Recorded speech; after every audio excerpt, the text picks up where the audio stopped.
Artemis 2 is about to put human beings through an experience no one in history has ever had.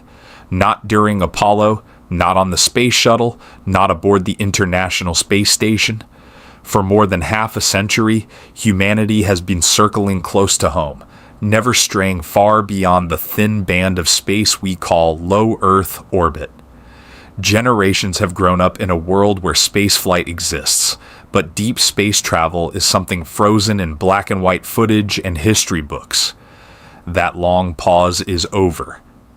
Just days ago, 4 astronauts rode a column of fire into the sky and began a journey that breaks a silence stretching back over 53 years.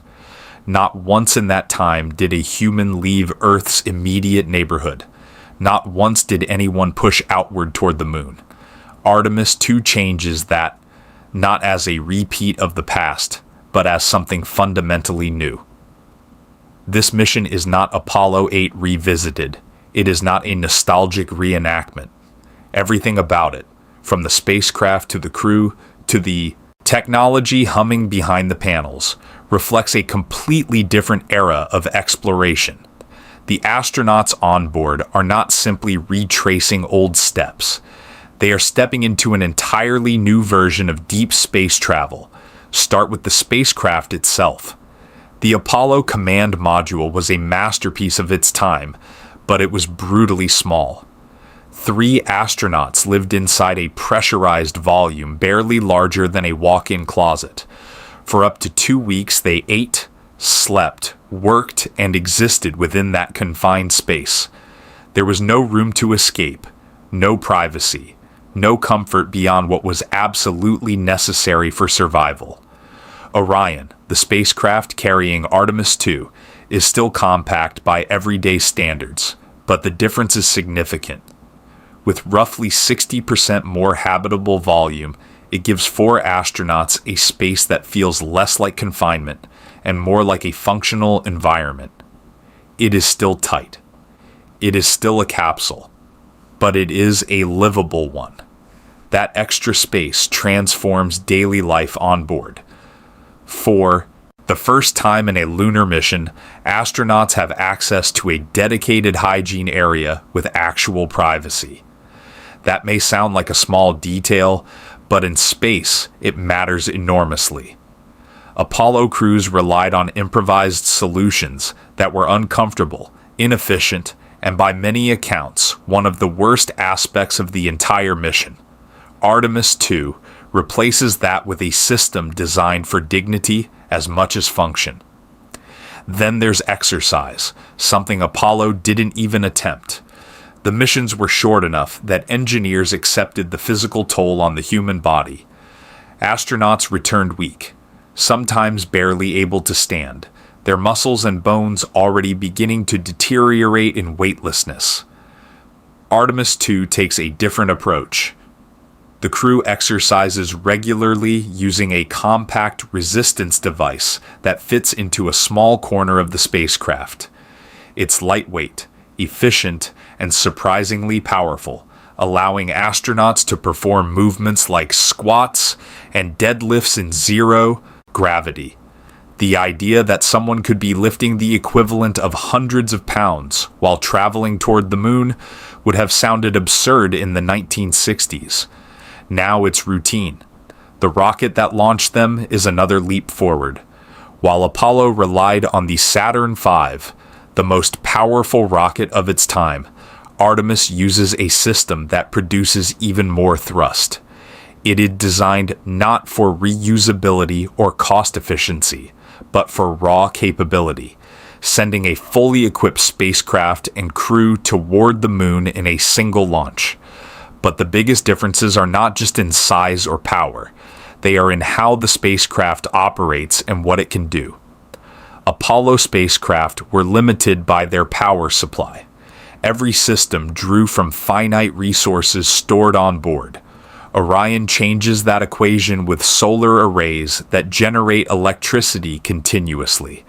As long as sunlight is available, power is effectively renewable. That shift alters how missions are planned and executed. Systems can run longer. Redundancies can be built in. The spacecraft becomes more resilient. Inside Orion, the transformation is even more dramatic. The computers guiding the mission are thousands of times more powerful than those used during Apollo. Instead of analog dials and switches, astronauts interact with digital displays and software interfaces. Navigation, system monitoring, and trajectory adjustments happen in real time with a level of precision that was unimaginable decades ago. In fact, Orion is capable of flying itself. It has already demonstrated autonomous navigation on a previous mission. That doesn't mean the astronauts are passive passengers, far from it. They are actively testing manual control in deep space, learning how the spacecraft responds when guided directly by human hands. This matters for the future. As missions extend farther from Earth, communication delays grow. Instructions from mission control cannot arrive instantly. Astronauts must be able to make decisions and act independently. Artemis 2 is helping define what that looks like. Communication itself has also evolved. Apollo relied entirely on radio transmissions, reliable but limited in bandwidth. Orion introduces laser-based communication, capable of transmitting vast amounts of data at incredible speeds. High-resolution images, system diagnostics, and scientific data can be sent back to Earth far faster than ever before. This means that what the astronauts see, the world can see too, almost in real time. The experience of space exploration is no longer delayed or filtered through slow transmissions. It is immediate, vivid, and shared. And what the crew is seeing is unlike anything Apollo astronauts experienced. Their trajectory takes them farther from the moon's surface than previous missions, giving them a view that is less about detail and more about scale. Instead of skimming close to craters and mountains, they see the entire moon as a complete sphere filling their windows. It is a different kind of perspective, one that emphasizes the moon as a world, not just a destination.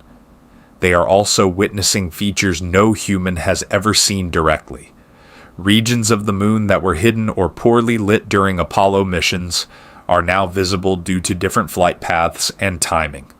For the first time, human eyes are observing landscapes that, until now, only robotic instruments had recorded. There are moments built into this mission that feel almost surreal. At one point, the alignment of Earth, Moon, and Sun will create an eclipse visible only from the spacecraft's position. The crew will watch as Earth itself blocks the Sun, casting a shadow in deep space. It is a perspective no human has ever had, a reminder of just how far from home they truly are.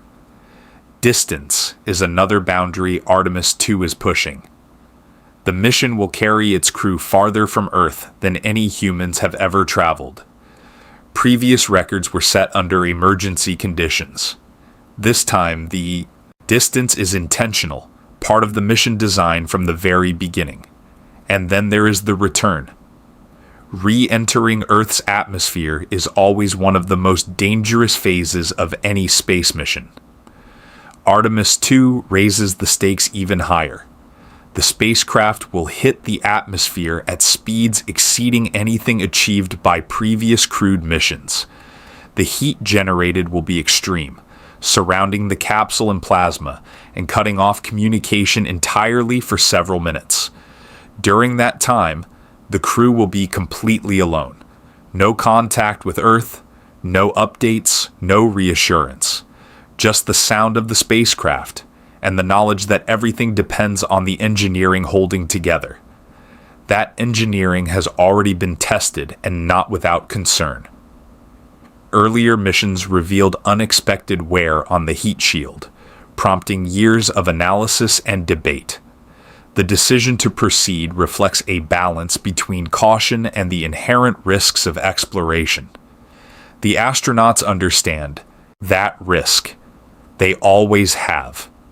But Artemis 2 is not just about technology, it is also about people. The crew represents a broader cross-section of humanity than any lunar mission before it. This is not the narrow pipeline of the 1960s. It is a step toward a more inclusive vision of who gets to explore space and represent Earth beyond its boundaries. At the same time, the mission is deeply international. Components of the spacecraft were built across different countries. Agreements between space agencies made this mission possible. Exploration is no longer the effort of a single nation. It is a shared endeavor. Inside the spacecraft, there is also a quieter kind of exploration happening. The crew is being monitored extensively to study the effects of deep space on the human body. Radiation exposure, sleep patterns, cardiovascular responses, all of it is being recorded in ways Apollo never could. Beyond Earth's magnetic field, astronauts are exposed to higher levels of cosmic radiation. Understanding how that affects the body is critical for future missions, especially those that aim to go farther and last longer, because that is the real purpose of Artemis 2. This mission is not the destination. It is the test. Everything being done, the systems, the procedures, the human factors, is preparing for what comes next. Landing on the moon again is part of that future. But beyond that lies something even more ambitious, sending humans to Mars. Artemis 2 is laying the groundwork. It is answering questions that have remained open for decades. How do humans operate in deep space for extended periods? How do spacecraft support them reliably? What works and what doesn't? When the crew returns to Earth, they will not be celebrated as conquerors in the same way Apollo astronauts were. They are not planting flags on untouched ground. They are building a path, one that others will follow. Their journey will end with a splashdown in the ocean, recovery. Teams waiting, the capsule bobbing on the waves. It will look familiar in some ways, echoing the past, but everything leading up to that moment will have been different. Right now, as this mission unfolds, 4 human beings are farther from Earth than anyone has been in over 50 years. They are seeing our planet as a fragile sphere suspended in darkness. They are experiencing silence and distance in a way that no simulation can replicate. And soon, they will pass behind the moon. For a brief period, all communication will stop. No signals will reach them. No voices will guide them. It will be just the crew, their spacecraft, and the vast emptiness of space. That moment connects them directly to the past. It is one of the few things that has not changed. The moon still blocks the signal. The silence is still absolute. But everything else, the technology, the knowledge, the purpose, has moved forward. Artemis 2 is not about repeating history, it is about continuing it.